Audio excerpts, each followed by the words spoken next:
নমস্কাৰ প্ৰিয় বন্ধু বান্ধৱীসকল, সংগীতা ইছু কিচেনলৈ আপোনালোক সকলোকে পুনৰবাৰ স্বাগতম জনাইছোঁ। আজি মই এয়া দোৰোণ বনৰে মই কেঁচা মাছ খাৰ পিঠাগুড়ি বনাইছিলোঁ। আহকচোন চাওঁ এইখিনি মই কেনেকুৱা বনালোঁ। প্ৰত্যেকটো পাচলিৰ লগত শাকৰ লগত কেনেকুৱা খাৰৰ তৰকাৰী বনাব পাৰি সেইখিনি মই বনাই দেখুৱাৰ কাৰণে চেষ্টা কৰিছোঁ। গতিকে ৰন্ধন প্ৰণালীবিলাক একে হয় যদিও ইয়াৰ সোৱাদ বা ইয়াৰ গুণাগুণবিলাক বেলেগ বেলেগ হয়।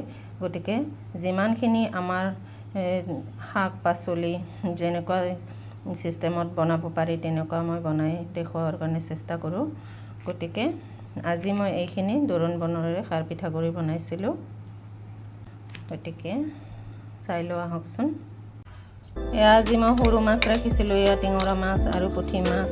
এইখিনি সৰু মাছেৰে মই আজি এয়া দোৰোণ বনৰ লগত খাৰ পিঠাগুড়ি বনাম। বহুদিন খাৰৰ তৰকাৰী খোৱা হোৱা নাই, সেইকাৰণে আজি মই সৰু মাছখিনি পাই এইখিনিৰ লগত খাৰৰ তৰকাৰী এখন বনাম বুলি লৈছোঁ।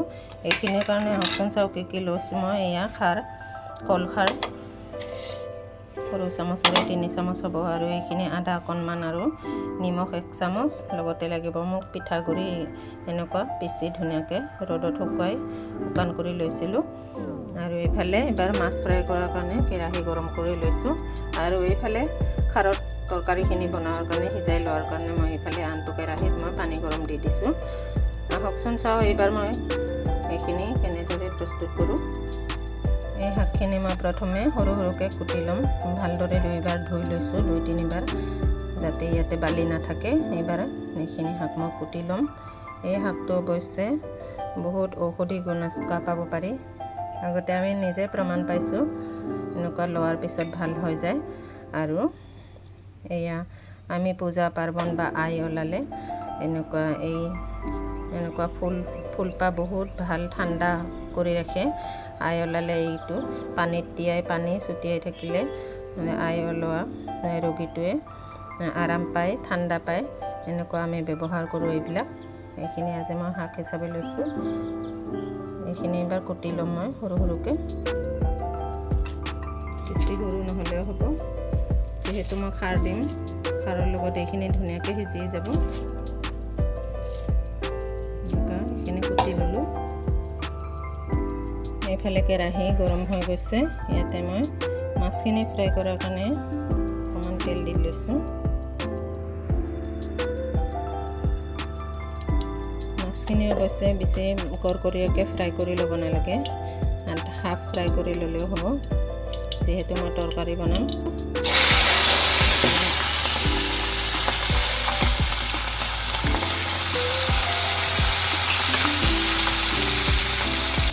এইফালেও আনটো কেৰাহীত পানীখিনি গৰম হৈছে, ইয়াতে মই দোৰোণ শাকখিনি দি দিলোঁ। এইখিনিত মই নিমখ দিম।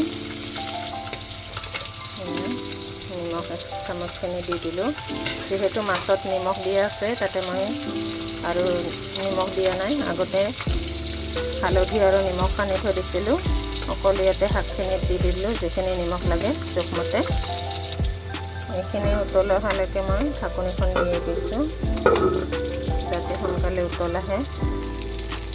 এয়া মাছখিনি পিছফালে হৈ গৈছে, আৰু এবাৰ লুটিয়াই দিছোঁ।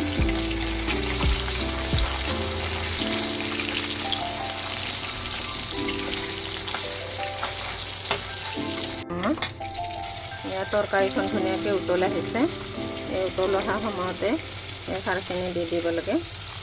সেইখিনি দিয়াৰ পিছত উতল কমৰি গৈছে, আৰু এবাৰ উতল আহিলে এইবাৰ এইখিনিতে মই পিঠাগুড়িখিনি দি দিম। এয়া পিঠাগুড়ি মাত্ৰ এয়া 4 চামুচেৰে 3 চামুচ মই গুটি লৈছোঁ। এই 3 চামুচ দি দিলেও ধুনীয়াকৈ তৰকাৰীখন হৈ যাব। তৰকাৰী অনুযায়ী ইয়াৰ পৰিমাণটো কম বেছ কৰি ল'ব পাৰে আপোনালোকে। মোৰ যিহেতু 2জন মানুহৰ তৰকাৰী, এইখিনিতে হৈ যাব। এইখিনি উলিয়াই লৈছোঁ। এইফালে তৰকাৰীখন ধুনীয়াকৈ উতল আহিছে। এবাৰ মই ইয়াতে পিঠাগুড়িখিনি দি দিম। খাৰ দিয়াৰ পিছতহে পিঠাগুড়ি দিব লাগে। আৰু খাৰ দিয়াৰ পিছত লাৰি থাকিব নালাগে, অট'মেটিক তৰকাৰীখিনি সিজি যাব। এনেকৈ পিঠাগুড়িখিনি দি দিম। যিখিনি জেগাত উতল আহে সেইখিনিতহে ধুনীয়াকৈ দিব লাগে, তেতিয়া পিঠাগুড়িখিনি ধুনীয়াকৈ সিজি যায় আৰু গোট মাৰি নাথাকে, নিজে নিজে গলি যাব। এই খাৰৰ পিঠাগুড়িৰ প্ৰত্যেকটো তৰকাৰী একে প্ৰণালীৰে বনোৱা হয়, কিন্তু প্ৰত্যেকটো তৰকাৰীত সোৱাদ বেলেগ বেলেগ হয়। সেইকাৰণে গোটেইখিনি মই বনাই দেখুৱাৰ কাৰণে চেষ্টা কৰোঁ। এয়া তৰকাৰীখিনিত এইবাৰ মই আদা আৰু জলকীয়া, আদাখিনি পিচি দিছোঁ, ইয়াতে সৰু এটা জলকীয়া দিছোঁ। অলপ জ্বলা জ্বলা হ'লেও খাই ভাল লাগে, অৱশ্যে জ্বলা বেছি দিব নালাগে। সৰু জ্বলা এটা দিছোঁ, এইখিনি সিজি থাকক ধুনীয়াকৈ। এইফালে মোৰ মাছ ফ্ৰাই কৰা হৈ গ'ল। এয়া মোৰ খাৰৰ তৰকাৰীখিনি হৈ গ'ল ধুনীয়াকৈ। এয়া মোৰ কাৰণে মই অলপমান উলিয়াই লৈছোঁ, যিহেতু মই মাছ মাংস নাখাওঁ। এইখিনি মোৰ কাৰণে হৈ গ'ল। এইবাৰ মই ইয়াতে মাছ দি দিছোঁ। আমি অৱশ্যে সৰু মাছ হ'লে কেতিয়াবা ফ্ৰাই নকৰাকৈ কেঁচা কেঁচাকৈও দি দিওঁ, তেতিয়া আৰু সোৱাদটো বহুত বেছি ভাল লাগে। আমাৰ মানুহ খাই খুব ভাল পায়। এইখিনি বাৰু মই আজি ফ্ৰাই কৰি দিছোঁ ধুনীয়াকৈ। এইখিনি অলপ পিছত 1 মিনিটমান পিছত এইখিনি ৰখাৰ পিছত মাছ আৰু তৰকাৰীখন ধুনীয়াকৈ মিক্স হৈ যোৱাৰ পিছতে আৰু মাছৰ গোন্ধ আৰু তৰকাৰীৰ যিখিনি মই বনাইছিলোঁ সেই সোৱাদখিনি দুয়োটাৰে মিলি বহুত ধুনীয়া এটা স্মেল আহে, খাই খুব ভাল লাগে। এয়া ঔষধি গুণ সম্পন্ন দোৰোণ বনৰ খাৰ পিঠাগুড়ি, কেঁচা মাছ দিয়া, সৰু মাছ দি ধুনীয়াকৈ বনালোঁ। এনেকুৱা আপোনালোকেও বনাই খাই চাবচোন, খুব ভাল লাগে। তৰকাৰীখন হৈ গ'ল। আপোনালোকে প্লিজ লাইক, শ্বেয়াৰ আৰু কমেণ্ট কৰিব।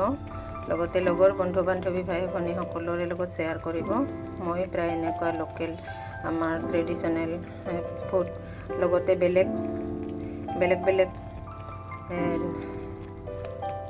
ষ্টাইলৰ খানাবিলাকো মই বনাই দিবৰ কাৰণে চেষ্টা কৰোঁ। এইবিলাক আমাৰ ট্ৰেডিশ্যনেল বড়ো ডিছ হয়।